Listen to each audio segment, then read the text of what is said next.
महाशिवरात्रि से जुड़ी एक दिलचस्प और गूढ़ कहानी है जो शायद बहुत कम लोगों को ही पता है। यह कहानी एक महान तपस्वी और शिव भक्त रत्नमाला नामक एक साधिका की है, जिनका जीवन शिव जी की भक्ति और उनका अनूठा वरदान प्राप्त करने से जुड़ा है। रत्नमाला एक छोटे से गांव में रहती थी, जहां वह दिन रात भगवान शिव की पूजा और भक्ति करती थी। उसकी भक्ति इतनी गहरी और सच्ची थी कि उसने यह संकल्प लिया था कि वह महाशिवरात्रि के दिन शिव जी की विशेष पूजा करेगी। लेकिन रत्नमाला के जीवन में एक बड़ा संकट आ गया, क्योंकि वह एक गरीब परिवार से थी और महाशिवरात्रि की रात शिव जी का व्रत करने के लिए उसे पूजा की सभी आवश्यक सामग्री नहीं मिल पा रही थी। वह किसी से मदद भी नहीं ले सकती थी, क्योंकि गांव में कोई भी उसकी मदद करने के लिए तैयार नहीं था।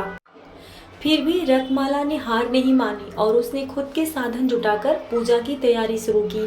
शिवरात्रि की रात जब रत्नमाला पूजा कर रही थी, तो एक बहुत ही अजीब घटना घटी। जैसे वह शिवलिंग पर जल अर्पित कर रही थी, अचानक एक सुंदर आकाशवाणी हुई और एक स्वर ने कहा, तुम्हारी भक्ति ने भगवान शिव को प्रसन्न कर दिया है। लेकिन एक बात ध्यान रखना, शिव की भक्ति में कोई भी बाधा नहीं आनी चाहिए, चाहे वह समय हो, साधन या परिस्थिति हो।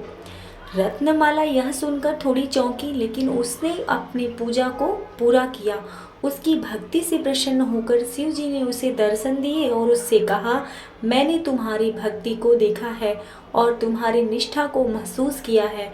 तुम्हारी भक्ति ने मेरे दिल को छुआ है और इसलिए मैं तुम्हें एक विशेष वरदान देता हूँ कि तुम अब जहाँ भी जाओगी, मेरी शक्ति और आशीर्वाद सदा तुम्हारे साथ रहेगा। यह रहस्यमय घटना और वरदान शिव के प्रति सच्ची भक्ति और विश्वास के महत्व को प्रकट करता है। रत्नमाला की तरह यह हमें यह सिखाती है कि शिव की पूजा में कोई भी असमर्थता या बाधा नहीं, क्योंकि शिव अपनी कृपा हर सच्चे भक्त पर बरसाते हैं। महाशिवरात्रि का व्रत चाहे जिस परिस्थिति में किया जाए, शिव की पूजा में संजीदगी और समर्पण सबसे महत्वपूर्ण है। शिव जी अपनी भक्ति और प्रेम से हर भक्त का उद्धार करते हैं, भले ही उसकी स्थिति या साधन सीमित ही क्यों न हो। शिव जी अपने भक्तों से ज़्यादा कुछ नहीं चाहते, वह तो केवल एक बेलपत्र और जल से ही खींचे चले आते हैं। शिव की भक्ति को मन, वचन और कर्म से सच्चे दिल से करना चाहिए और किसी भी परिस्थिति में आत्मविश्वास और विश्वास बनाए रखना चाहिए। तो सभी भक्तगण बोलिए हर हर महादेव और कृपया हमारे चैनल को सब्सक्राइब करना ना भूलें।